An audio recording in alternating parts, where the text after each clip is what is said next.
შემდეგ. მაგრამ ეს ასე არ არის. რა უნდა? მე ვფიქრობ თავს უნდა დაატანო ძალა, ვინც ასეა.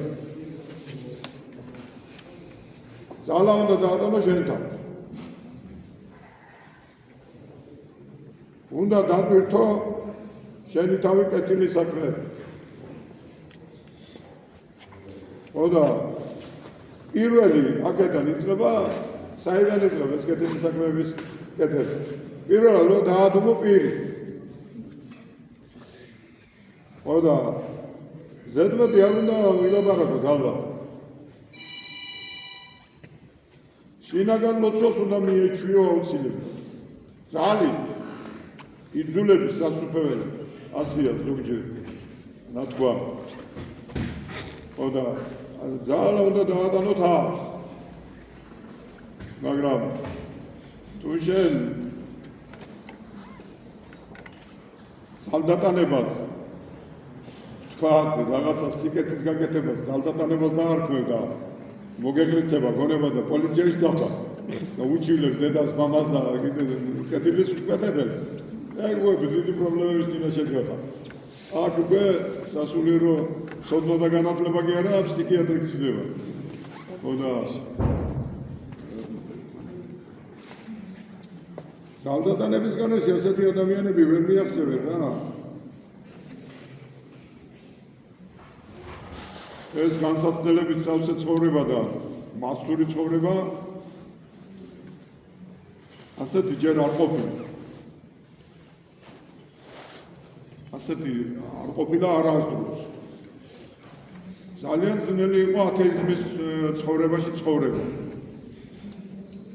ძალიან ძნელი იყო, მაგრამ აქ კიდე აქ უფრო ვარესი. აქ ყველა ადგილზე მახია დაგებული. ოდა დაგეგმილია თან ეს მახე. ოდა აი გავიხსენოთ ერთი რამ, უბრალი ეუბნება თავის მოწაფეებს. რომელა თქვენი ისმინოსო, ჩემი ისმინა. რომელმა თქვენ შეურაცხყოფ, მე შეურაცხყოფ. რომელმა მე შეურაცხყოფ, იმან მომავლინებელი ჩემი შეურაცხყოფ. ხედავთ თქვენ.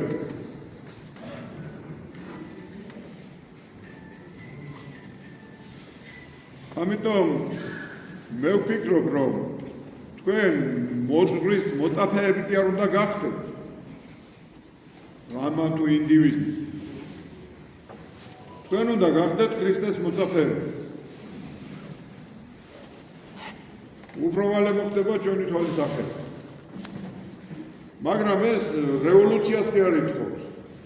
რაღაც შენ აგეხილა თვალი და დაინახე რაღაცეები და მერე ყვირილი დაიწყო და რუსთაველის პროცესზე გავარდი. ეგრე არა. შენ რომ თვალი აგეხილება, მაშინ სრულ წინასწარმეტყველს დაანებებ თავს და შენ სრულ მოძღვარს დაანებებ თავს და საქმეთა მართაებრივ ვინც ჩანს, მიხვალ იმასთან, თავდაბლა და მოძებნი ამას და დაიწყებ ძებნა. თორე ყავს მოძღვარი აგერ უფალი ისო ქრისტე. მიხნევ რა მოძბინებით, სიმდაბლით, მოძბინებით და უყაროთ.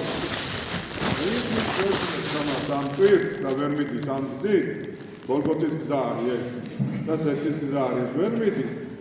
იმას პედიკი დინოცე მისთვის და ნუ განიკითხავ.